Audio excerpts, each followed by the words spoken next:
Retard alert! Retard alert! The SJWs are at it again, where they're not trying to gaslight you into thinking singular they them pronouns are a thing. They are actively working to subvert the reception to major Japanese game dev interviews, especially ones that outright condemn the Western Marxist message of absolute gender equality and communism, right? Every single time this happens, they come crawling out of the woodwork to insult the devs, and then to the people that support them. Oh no, Yuji Horii isn't a chud. He's totally on our side, bro. He didn't actually condemn Type 1 and Type 2. In fact, that was mistranslated by activist YouTube trolls. It's all just a conspiracy, man. Their narrative with this interview completely fell apart, right? Because they had a lot of people, including myself, kind of gaslit into thinking that these decisions were made because like it was something the creators actually wanted or actually supported, or there was some major changes at like how the Japanese rating board works, right? There was a lot of reasons for this, right?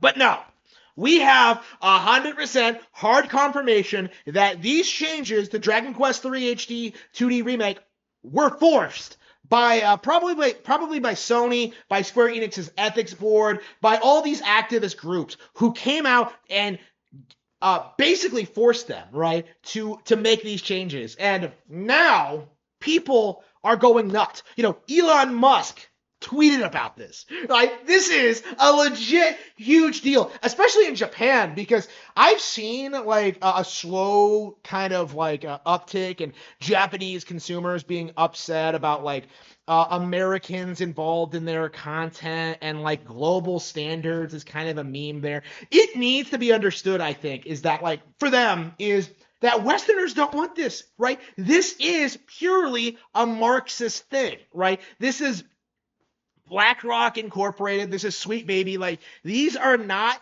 actual Westerners. They are subversive communist agents. And I feel like the Japanese are slowly starting to unravel like kind of the conspiracy, because more and more I'm seeing them come out about this. You know, speaking out about immigration, and Square Enix is a really good example. You know, their shareholder meeting, where someone straight up asked them about their relationship with Sweet Baby Incorporated, which completely rattled them, and I think has kind of led them down this path where like they're trying to release these statements of like, oh well, we totally love diversity, guys. We're totally on board with global messages, while like trying to gaslight people into thinking they're not.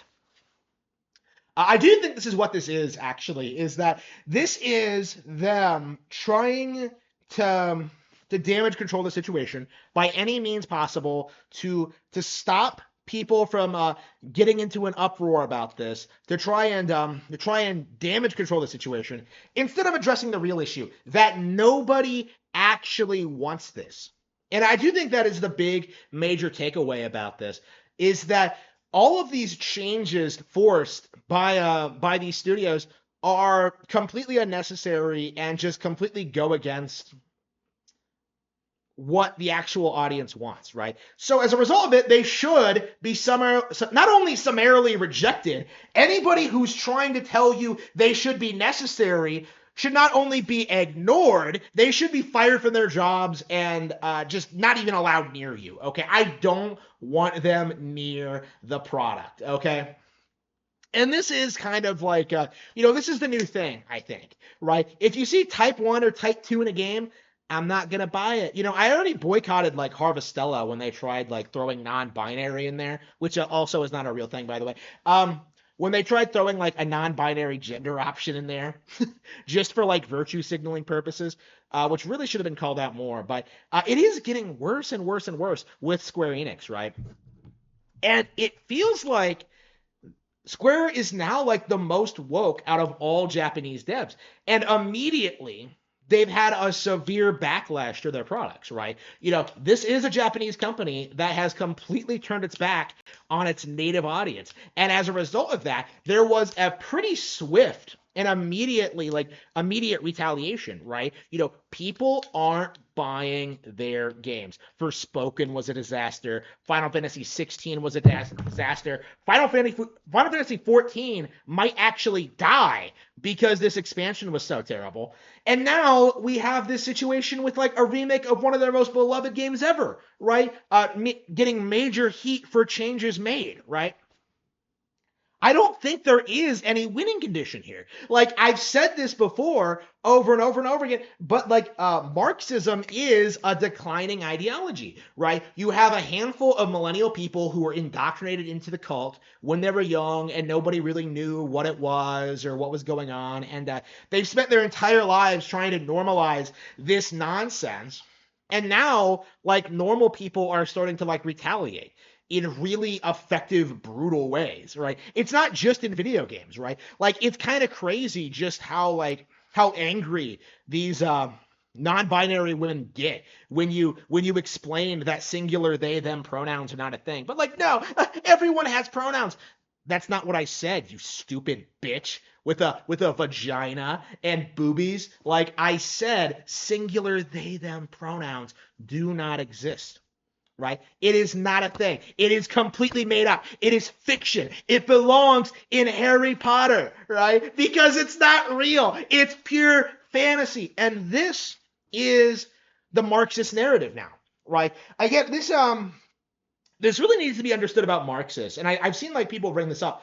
Their entire worldview revolves around this idea of like consuming fiction will indoctrinate real people into behaving the way they do, right? That's basically what all of their behavior amounts to, is that like manipulating fiction to get more people to believe that there is no difference between men and women, that gender doesn't exist, that communism is good, right? Capitalism bad, right?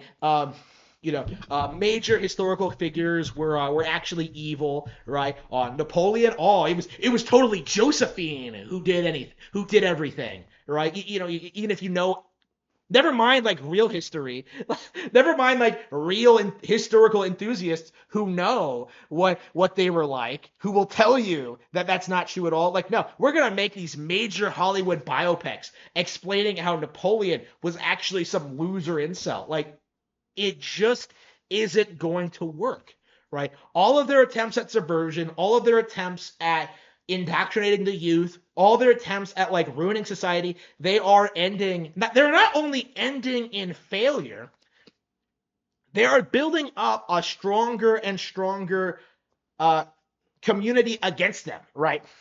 This is what's going to happen, is that now that the long march through the institutions have been finalized, now that they control everything, now that they control all the authority figures, the government, the banks, the academics, right? Now that they like control every industry, now that they're like making moves to control the population, all that's going to happen is that people are no longer going to have respect for authority figures. And you can already see it happening all around you. It is going to be a slow, gradual process, but I'm already seeing reports of teachers spurging out over kids bullying each other for being gay, right? Retarded, calling people retarded has come back. People are realizing that trannies are not normal, right? After all that indoctrination, all that brainwashing, like, oh man, love is love, guys. The reality is the liberal fantasy did not come to pass, right? We did not achieve world peace by legalizing sodomy, okay? We did not there was no real tangible benefit to the 19th Amendment, right? There was nothing of value gained from the last 60 years of our progressive culture, right? It is a complete blemish on our great society and our great people. And more people are beginning to realize that. And incidents like this, incidents of like these corporos being completely ineffectual at damage controlling this situation, utilizing it for propaganda, trying to control Hori, trying to control the Dragon Quest IP and the fans. They have, oh man, they have Reset Era. They're gonna reset everything and create a new era where the new normal takes over, right? They control Reset Era, right? The biggest video game propaganda platform, forum in the industry, right? They're shilling for this idea right now, I'm sure. Nobody goes there. Nobody cares what they do, right? They are a complete joke. And if they try infiltrating their nonsense into anyone that's legit, like they get immediately called out and exposed, right? And it's resulting in really interesting situations. Godot, right? The game engine, right? A lot of people are having issues with their community manager, like going on banning sprees and banning paying customers and stuff like that. The CEO is enabling it right now, right? And people are going to jump ship to new engines, right? And they are going to prevent this from happening again, right? The people who cater to this kind of nonsense are not going to be able to stay in business for very long.